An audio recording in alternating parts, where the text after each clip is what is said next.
All right, good afternoon and welcome to the Alfred University Bergren Forum. My name is John D'Angelo and I am a professor of chemistry and the host of the fall 2024 season of the Bergren Forum. This is episode 5.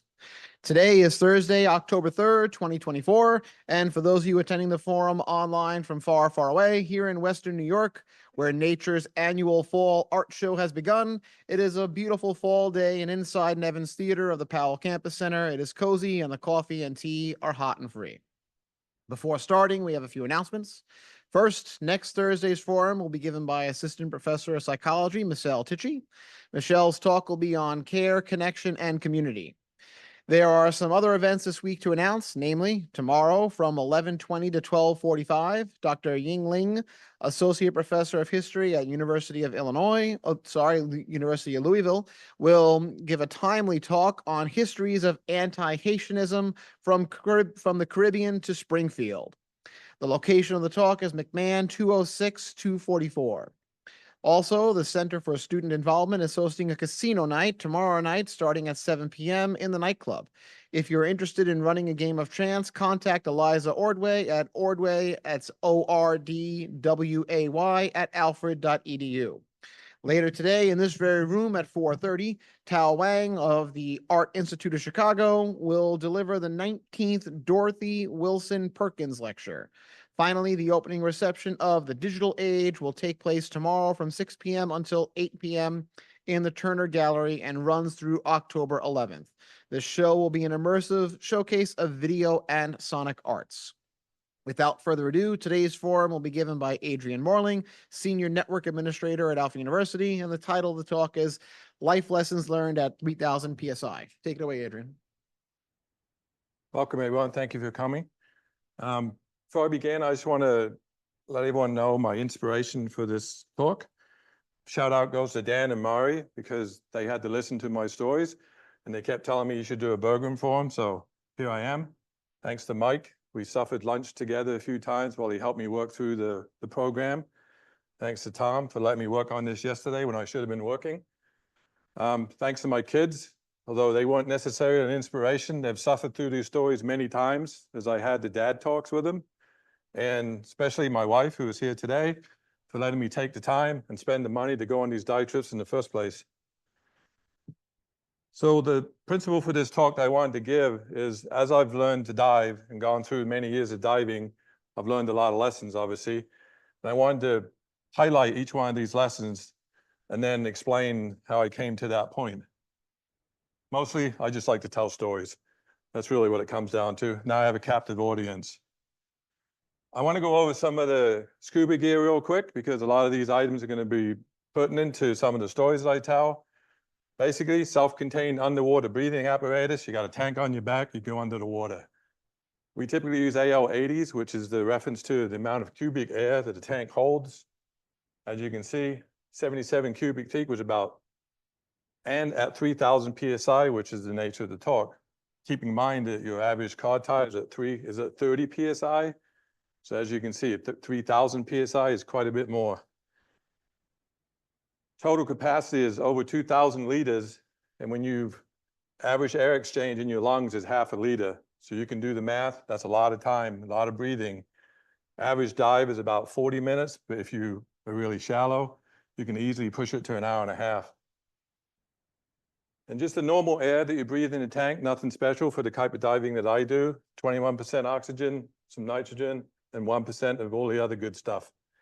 You can get into a lot of mixed gases as you get deeper, but I won't be going into that for this presentation.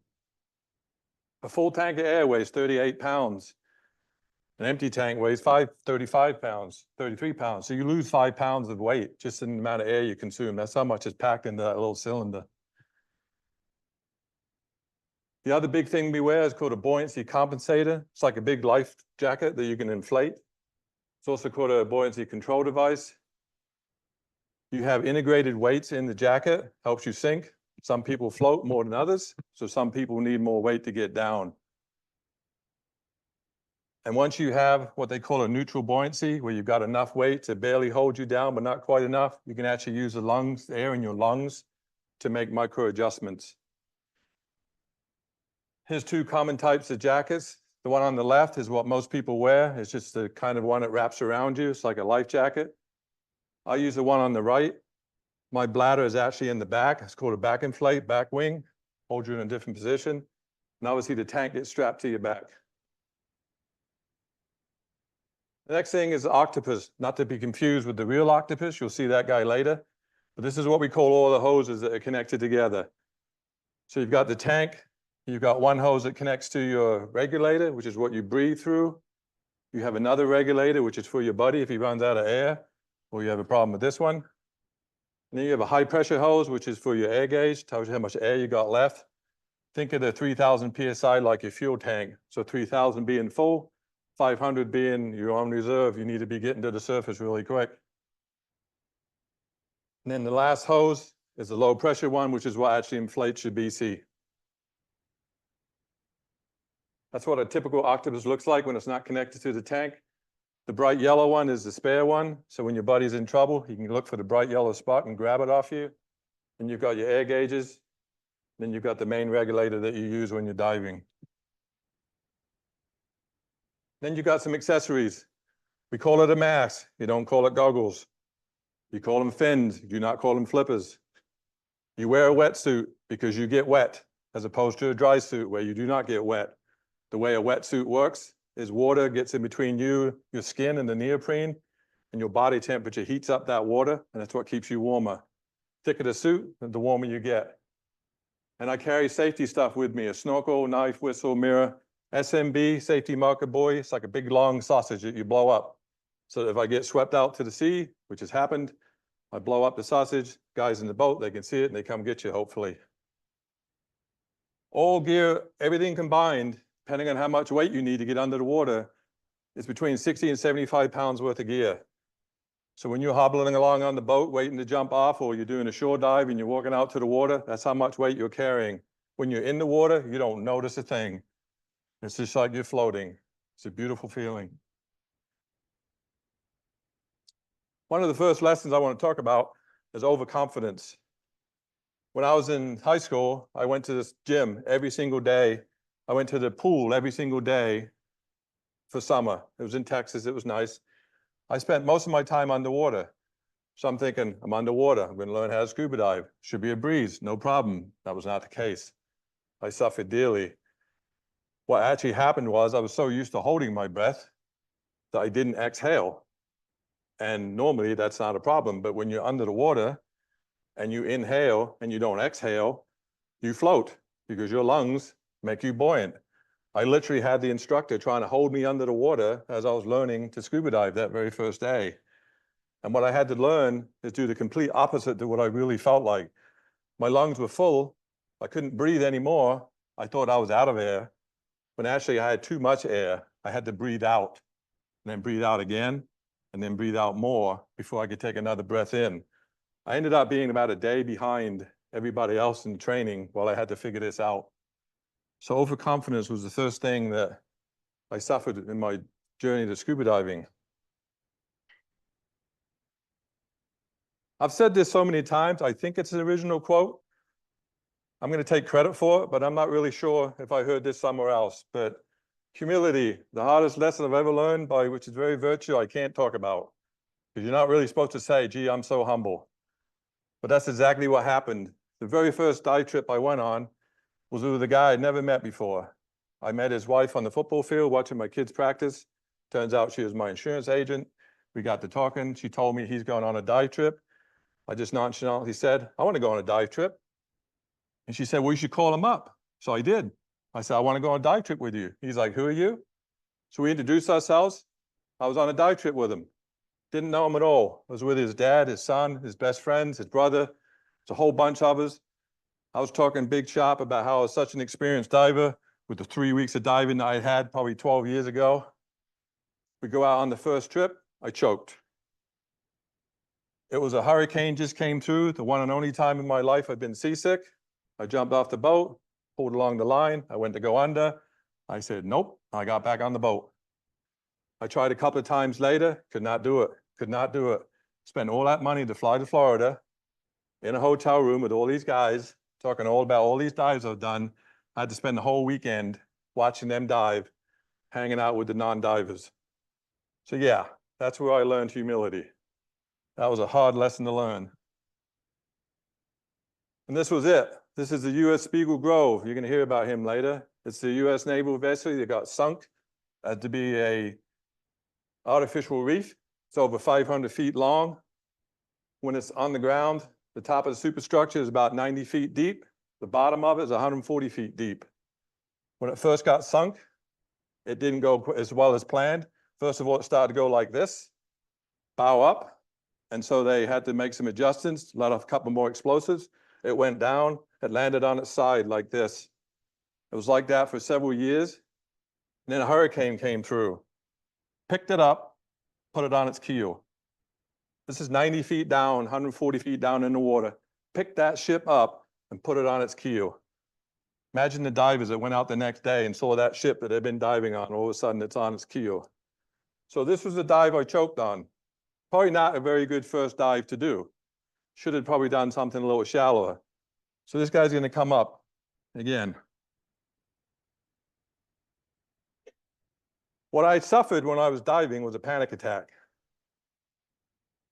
I guess I never knew I had panic attacks before. And you don't realize it until you're under the water. How many times have you been driving in the snow and you feel your wheels slip and then you get a grip? And what's the first thing you do? You let out a big sigh of relief, right? Because you've been holding your breath. Or you're driving along and that deer jumps out in front of you. And you don't hit the brakes. You're not supposed to do that, right? Pointing at my kid over there. So, as soon as that deer's passed and they didn't hit you, or if you're driving an old truck like mine and they hit you and just bounce off, you just keep driving, you do the same thing. You let out another sigh of relief. You let out the breath. When I was under the water, I was panicking. I was holding my breath, which made me float, which is not where I want to be because you're not supposed to surface quickly. I want to be under the water. So now I'm like, I'm floating. What's going on? Why am I floating? And I realize I'm having a panic attack. So it wasn't until I was in the water that I realized what panic attacks were. And that's probably the first time I had one was under the water. So I'm just trying to move my notes around here.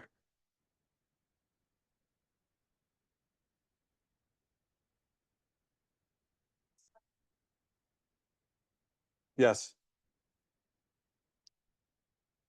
Here's a fun fact I'll throw out there. When you're at sea level, if you take a column of air 1 inch wide and you go from sea level to space, it weighs 14.7 pounds per square inch. That's called 1 atmosphere. If you go down 10 meters, 33 feet, the water pressure exerts another atmosphere. So now you're at, what's the math? 14.7 times 2. Looking at the math major over there. Twice that. And every 10 meters, every 33 feet that you go down, you experience another atmosphere of pressure. The recommended diving depth for recreational divers is 133 feet.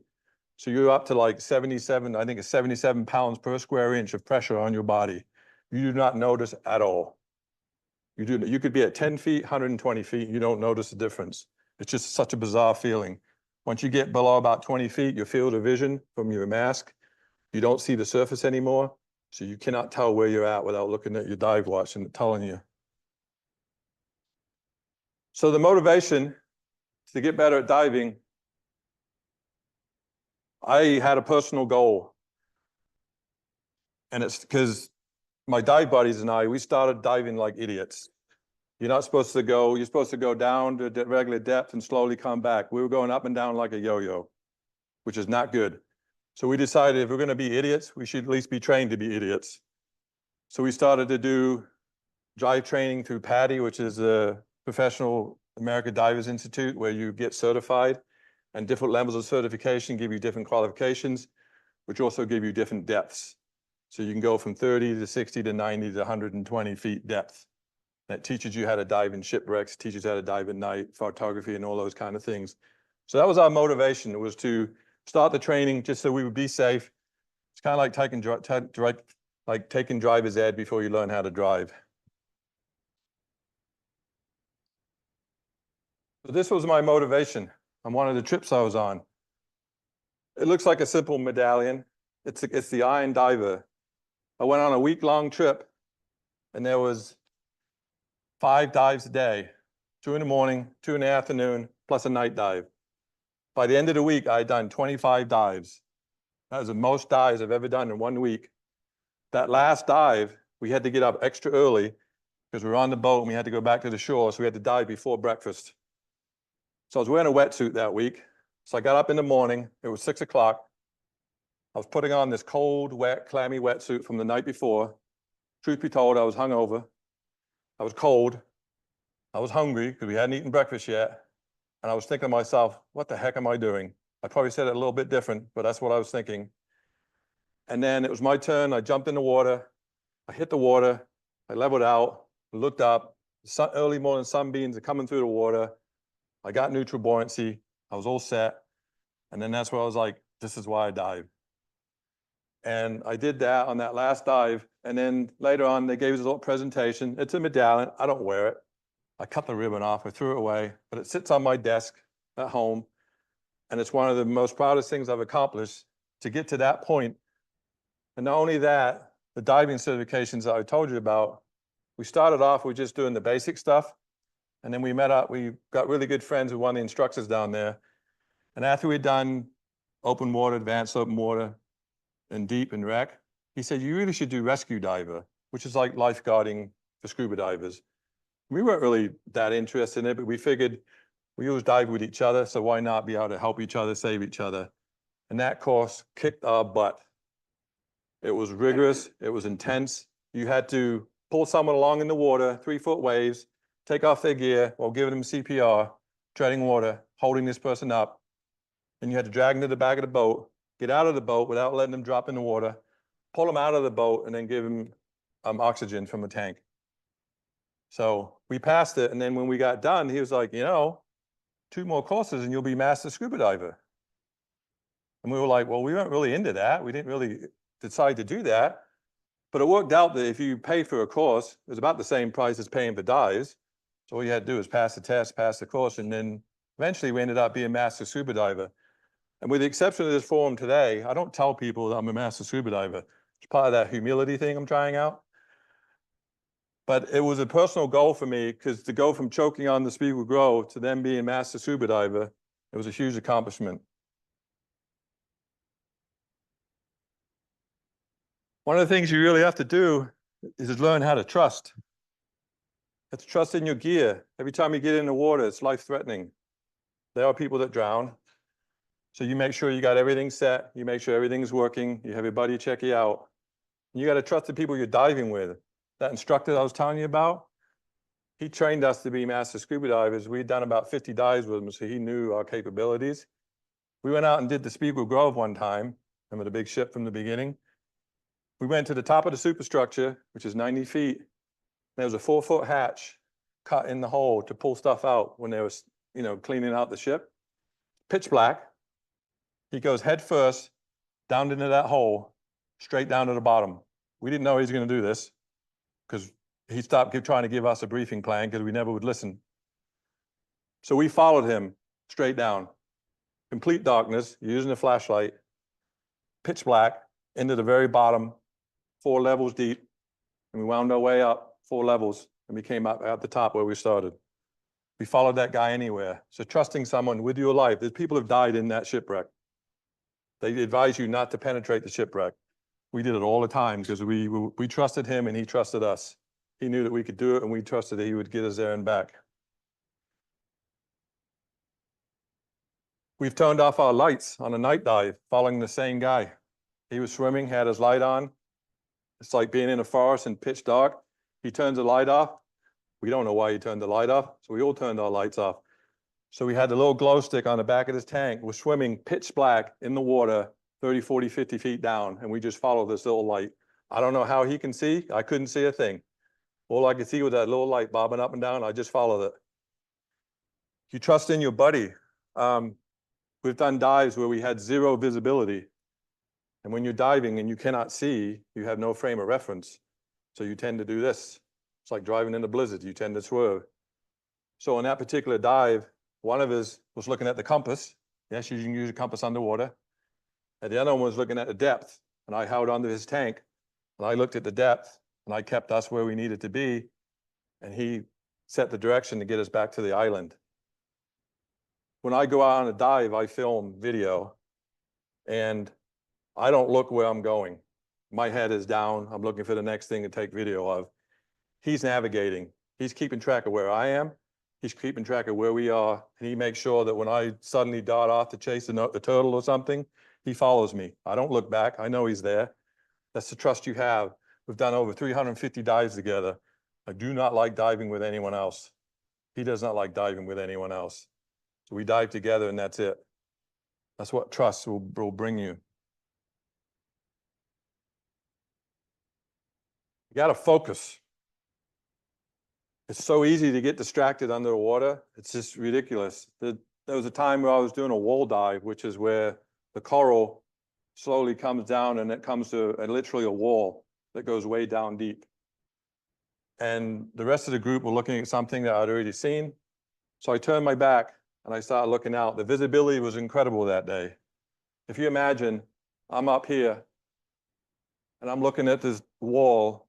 I look down and I could see the ocean just go all the way down and keep going and keep going and keep going.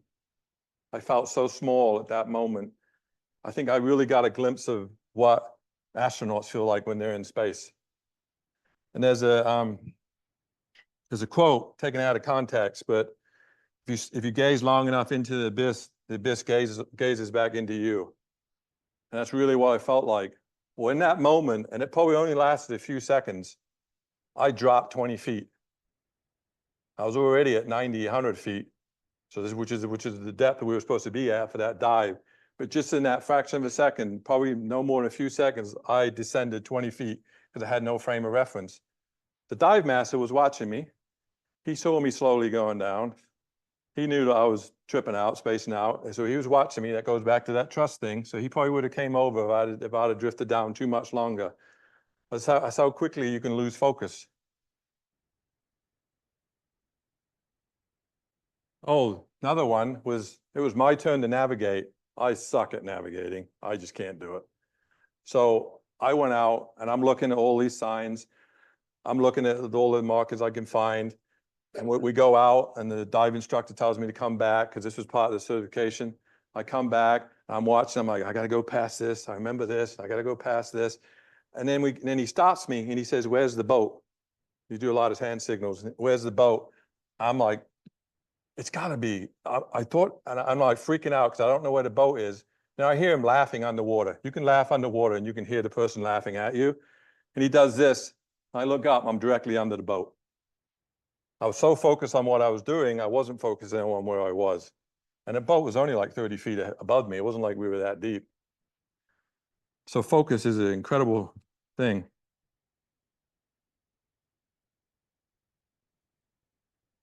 So routine, when a simple habit is not enough.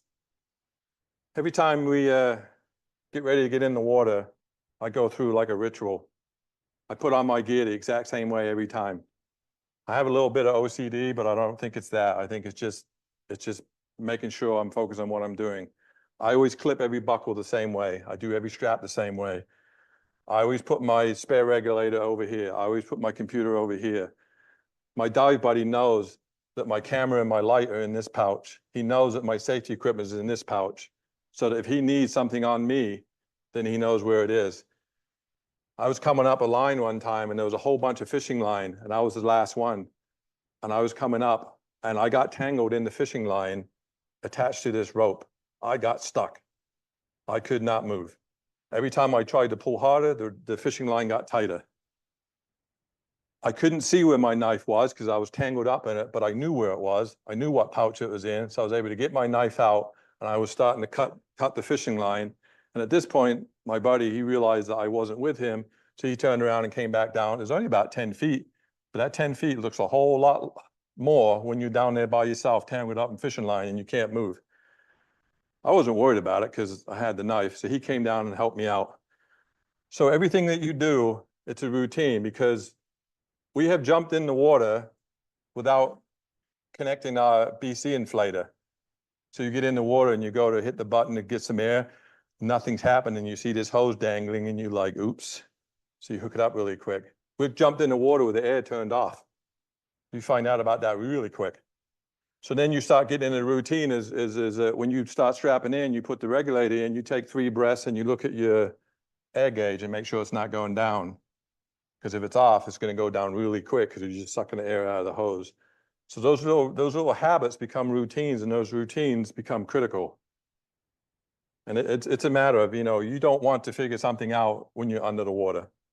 Because once you're under the water, you cannot come up quickly. Because if you do, I know you've all heard the bends, which is you get excessive nitrogen in your bloodstream, and it causes massive pain and discomfort, and it can rupture your lungs and all kinds of nasty stuff. So if you're under the water and you have an issue, you're stuck. You've got to figure it out. I was 90 feet down once, and I had a panic attack. And at this point, I know it's a panic attack. And I'm thinking to myself, you're 90 feet underwater, you idiot. You can't do anything about this. Figure it out. And I now know that when I'm having a panic attack, I've got to distract myself.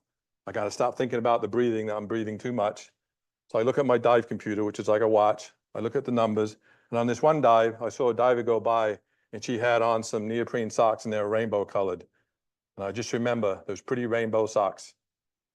And the combination of those two things was enough for me to break my focus and to calm down, and then look at my air to see how much I just sucked down during that panic attack, then try to figure out how much time I got left under the water.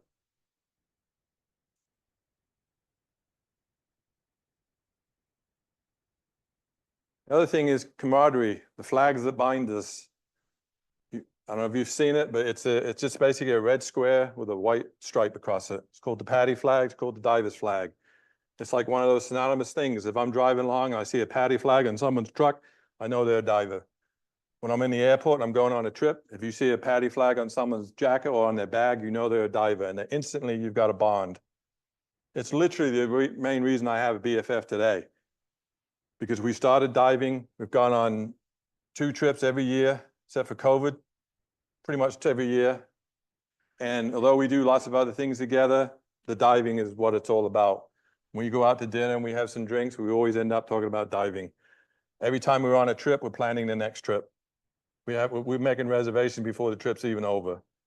So there's a huge bond that forms from one diver to another.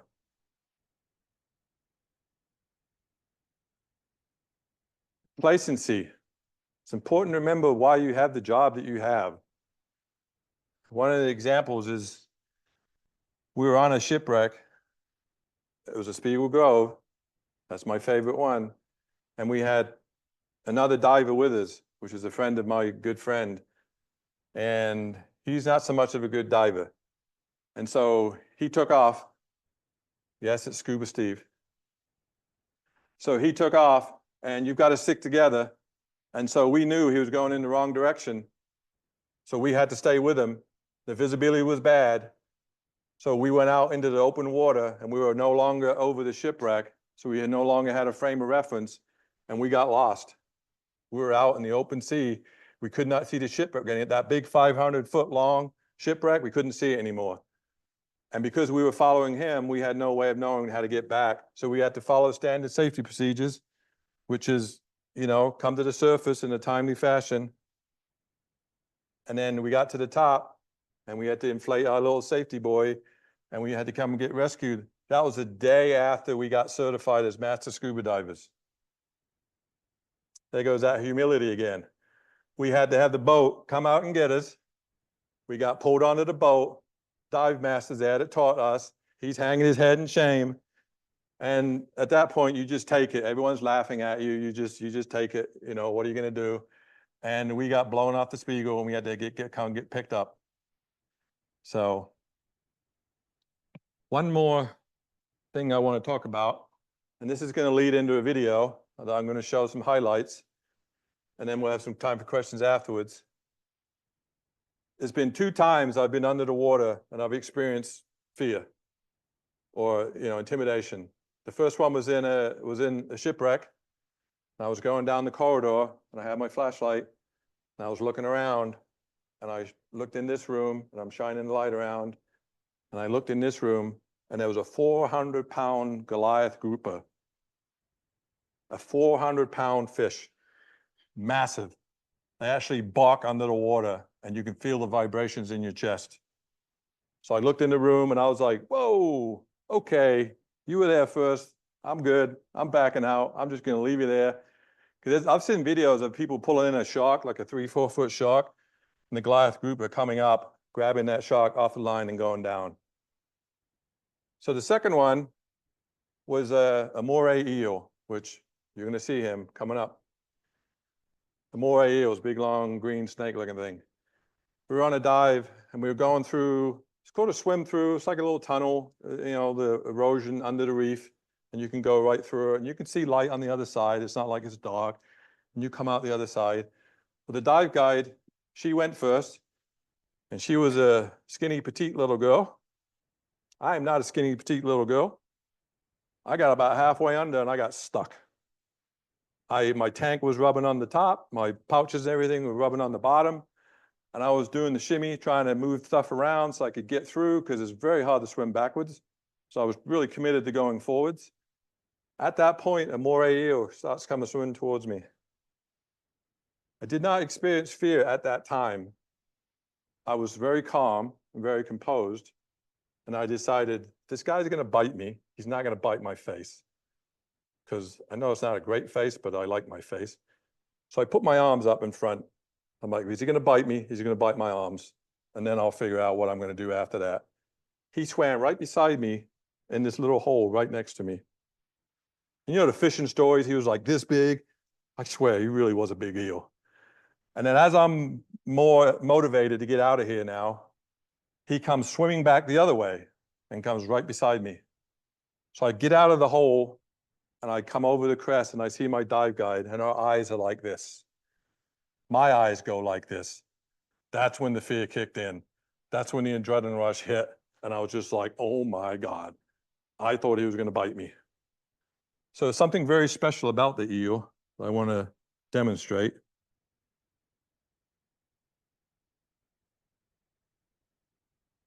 They have what's called a pharyngeal, I can't say it. How do you say it? Pharyngeal jaw. It's basically two jaws, people. There's the second one. It actually closes and comes out. Have you seen the movie Aliens, where the big alien, all of a sudden the little mouth pops out?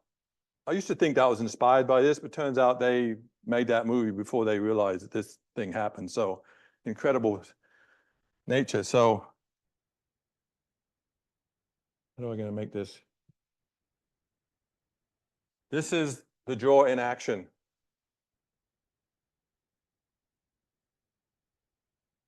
So it bites you, and then it bites you and pulls you back in. And this is what it looks like under the water. This was a big guy, and he was swimming right underneath me. If I hit this, is that going to stop? Yes. That's a moray eel. That's the moray, I know. So now we're just going to go through some highlights of the videos I've taken, and I'm going to stop and narrate. A lot of it speaks for itself. That's a flounder fish. Obviously, that's a stingray. You guys remember Steve Irwin, the crocodile guy? He died because a stingray stuck a spike right in his heart between his ribs. Complete freak accident. Yes, I think about that every time I'm hovering over a stingray. This is elk coral. This was in Mexico, where some artist did an art exhibit under the water. So these are concrete statues of people.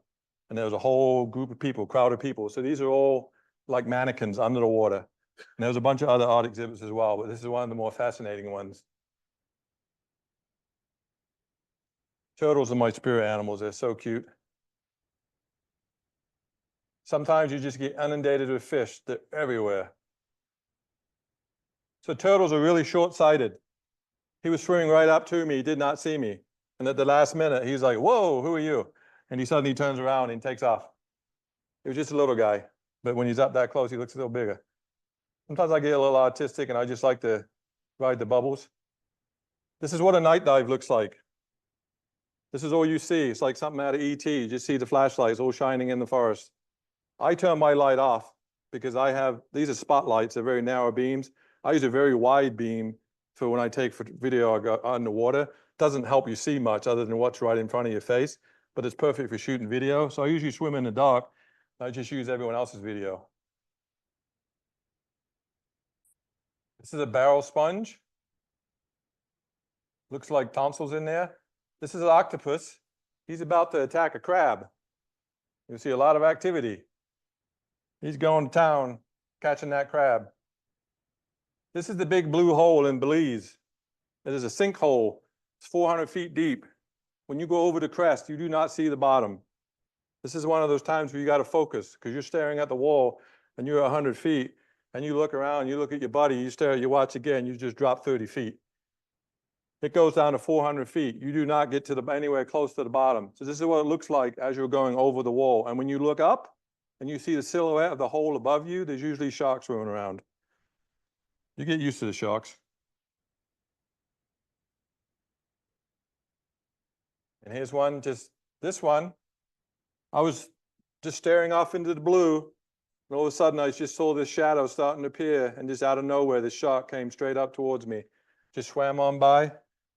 He didn't mind me, I didn't mind him, and I've learned to appreciate sharks as being actually really beautiful. I'm always a sucker for the turtles. Love the turtles.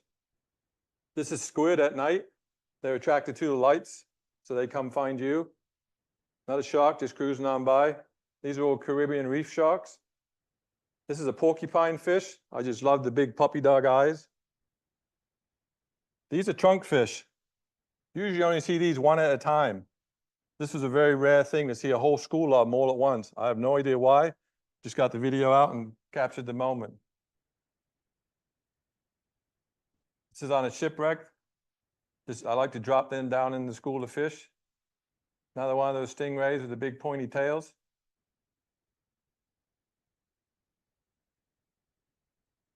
What's happening here in the Bahamas, and they take down dog food and they feed it to the fish. And the fish love it. They're used to it. So you create a fish feeding frenzy by handing out dog food. I couldn't even see out in front of my face. There were so many of them. That's an angelfish, one of my favorites. Sea anemone. This is the same trip where the guy's handing out the dog food to the fish, and now he's engulfed with all these fish. It was just an amazing sight to see this many fish all at once. Those are actually worms. They put their feelers out to catch the food.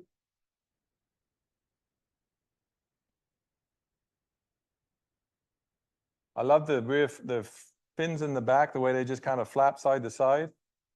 That's a rock beauty fish. This is brainhead coral. It's been damaged. I don't know if it was natural or by human intervention, but I was fascinated by the inside of it to see what the structure. This thing takes thousands and thousands of years to form. So it's a shame when you see one that's destroyed by an anchor or something. Massive lobster. No, they do not have claws. Different kind of lobster. They do have the tails, though. The tails taste just as good.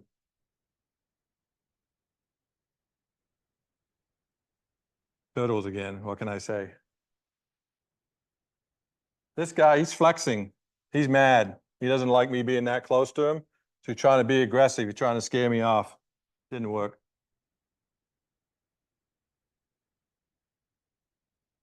Not a massive lobster.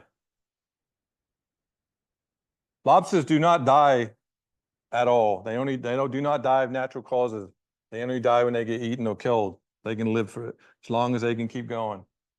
This is another close-up of another squid. This is where they're actually growing coral for scientific purposes to test which variety is going to regrow in new conditions so they can reclaim the coral that's dying because of natural causes.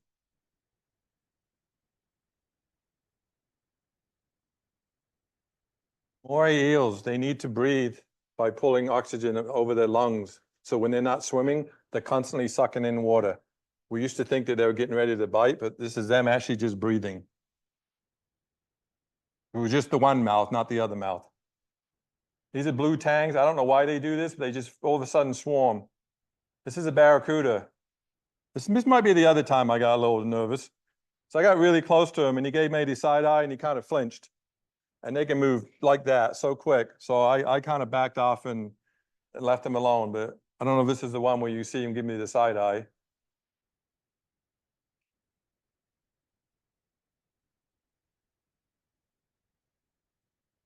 This is a spotted burrfish, very similar to porcupine fish. They'll blow up and the spikes will come out when they get threatened. They also have the big puppy dog eyes. More squid, getting playful, chasing after each other.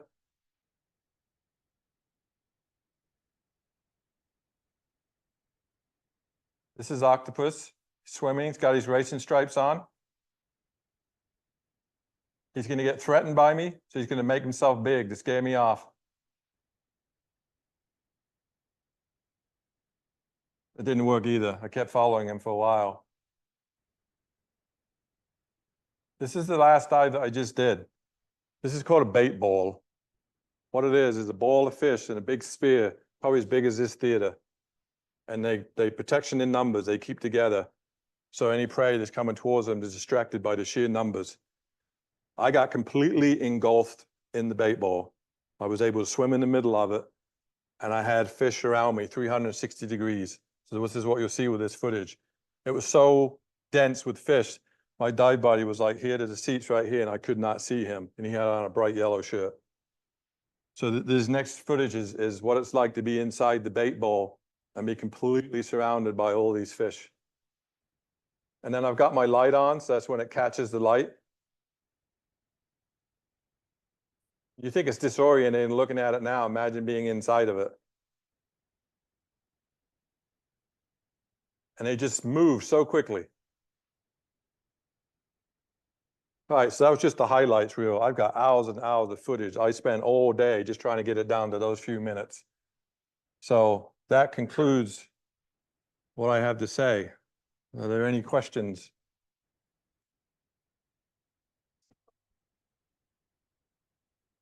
I can't tell you that. My wife is here. Yeah, well, what does it cost to do a single scuba trip like that? When we go to Belize, you got the airfare, which could be, you know, $500,000, and you've got the cost of the truck, and you got cost of the hotel. But we can do a dive package for $300 a week, so unlimited tanks.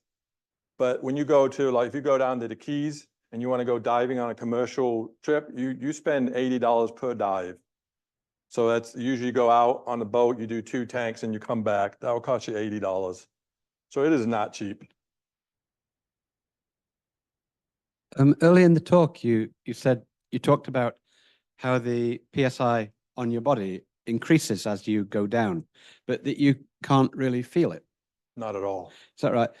But at what point does it become dangerous? The world record for scuba diving is, you've asked me now, it's like thousands of feet before it's well beyond. I mean, this guy it took him 12 hours to come back up after he went down, but I think he got down to like 1,300 feet or something like that. And you can free dive. Your body is a big bag of water, so it really can put up with a lot. But I've forgotten how deep it is, but it is really deep. And with the diving that we've done, the deepest I've ever been is 140 feet. And that was the props on the Spiegel Grove, which started off as my nemesis, but it has become my favorite place to dive. The very first time I dived it, I got to 139 feet. And I do not like odd numbers. So it really annoyed me that my watch depth, maximum depth, was 139. So we did the dive a second time, and I said, I'm going to get to 140 if I have to dig a 1-foot hole and stick my hand in it for 10 seconds. As it happens, I got down to right underneath the props, and my watch said 140. So that's the deepest I've been. But at 140 feet, I don't notice the difference between that and 10 feet. Other than light, it starts getting dark. The second question was, you're diving with a camera. Can you describe the camera? Are you holding it in one hand, or is it perched on your shoulder, or what? I started with a GoPro on a stick, which is, you know, kind of inconvenient. The camera that I switched to, it's called Paralens. Unfortunately, they're out of business now, but it looks like a flashlight. It's just a cylindrical light. And the other thing is I have a dive light in my other hand.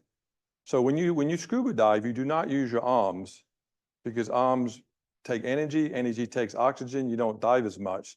So you can always tell an inexperienced scuba diver because they're flapping their arms around. Once you become experienced, you use your legs, your fins, you use your body and you tilt. So all of this footage, like as I'm navigating through shipwrecks, going through swim-throughs and everything, I'm diving with both my hands used. I got my light in one hand, I got my camera in the other hand. So it's a special dive camera that will adjust to color loss. As you go down, you start losing colors. The red's the first to go. This camera has a depth gauge built in, so it knows how deep I am. So it will adjust, it will try to adjust the color, the white balance to match the depth, but it still can only do so much. So I always use a light, a wide beam light. I have light and then I have camera and I have to like hold my breath and I have to swim and I have to stay still. And that's where you use your lungs to move up and down because, you know, I'm trying to do like micro adjustments and I've got my neutral buoyancy correct. So if I breathe up, I'll rise. And if I breathe out, I'll descend. So I'm breathing in and out, in and out, in and out to keep perfectly still while I take the video footage. So it's a pain in the butt, but it's worth it. And I'm a photographer and my idea was to shoot video and just take still frames because I was never interested in video. And then I got the video and my dive buddy, he wanted to see the video. So I cut a video for him. I learned how to edit video and I just kind of kept doing it. So now every trip I make a video. There are a couple of questions on Zoom here. I'll ask them all together. Do you review any underwater maps before you dive with any of your buddies and like discuss where you'll go? And then also, you said you can hear your buddies laugh underwater. What do you communicate with one another while underwater? If you go with a commercial dive operation, they will sometimes have either hand-drawn or 2D representations of the dive site, and they do what's called a dive briefing. So they will say, we're going to drop in here, we're going to go to here, we're going to go south, and we're going to go to here, we're going to do this depth, and we're going to make our way here. So that's always important to review the dive site. Most of the time, my buddy and I, we go to bon air, which is shore diving, which you literally walk into the water, and you either go left or you go right. You're not out in the open water. So on those ones, we've done this so many times. We know we go left, and we got half a tank of air left. And we go out about 60, 70 feet, and then we come back up to about 30 feet, and then we come back the way we came. And I trust him that he's going to find our way out because I have no idea where I am because I've got my head down, he's navigating. As far as communicating underwater, it's all hand signals. Sometimes you can have a slate, which is literally a piece of plastic with a pencil, and you can write notes, but after a while, you know what the critical hand signals are, like go up, I'm okay, not feeling good, there's a shark coming, there's a turtle, and you've got all these different hand signals, where's the boat, you know, I'm at half a tank, we need to turn around, and you just, there's a lot of signals that are unified that most divers will learn, but then after a while, you start making your own up, like, gotta pee, leave me alone for a second. I mean, it's just, you know, whatever signals you come up with. So you just, when you dive with someone that much, and after a while, you really don't need to communicate. I know it sounds corny and cheesy, but you know what he's going to do. He knows what I'm going to do. And we've done these same dives over and over again. We know what the plan is. And so it becomes, you know, it becomes a routine. Any other questions for Adrian? Where will your next dive be? One from Zoom. Oh, the next one. We're hoping it's going to be the Galapagos, which is on the west side of Venezuela. And the reason that that's come up is because last Thanksgiving, my buddy is always looking at the next dive trips and he's always got the emails coming in. Around Thanksgiving, they had a cyber special where you could book a trip to the Galapagos for a lot cheaper than what it normally costs. And the Galapagos is, it's one of the few places within reach on this side of the hemisphere that has, because usually we dive the Caribbean, which is, I'm not going to say it's boring, but as you generally see the same marine life and the same type of corals. The Galapagos is a whole different ball game. It's like the land that time forgot. And it's probably one of the few dive sites where I'm going to be interested in it above the water as I am below the water. Because usually when I go on a dive site, I don't travel, I don't sightsee, we don't do local tourist stuff. We eat, we sleep, we dive. So when someone says, oh, how are the Bahamas? Can't tell you anything about the Bahamas. I can tell you what it's like under the water. So the Galapagos, we're hoping that's going to be our winter trip and then February, March. So we'll see. But if not, we'll probably go, if that doesn't work out, we'll probably go to, I think we've talked about like Caymans or something like that, because we haven't been there yet. We go to Bonaire once a year, and then we try to go somewhere else the second trip. Because Bonaire is our favorite spot to go. We know the island well. It's like our second home at this point. Well, if there's nothing else, please join me in thanking Adrian again.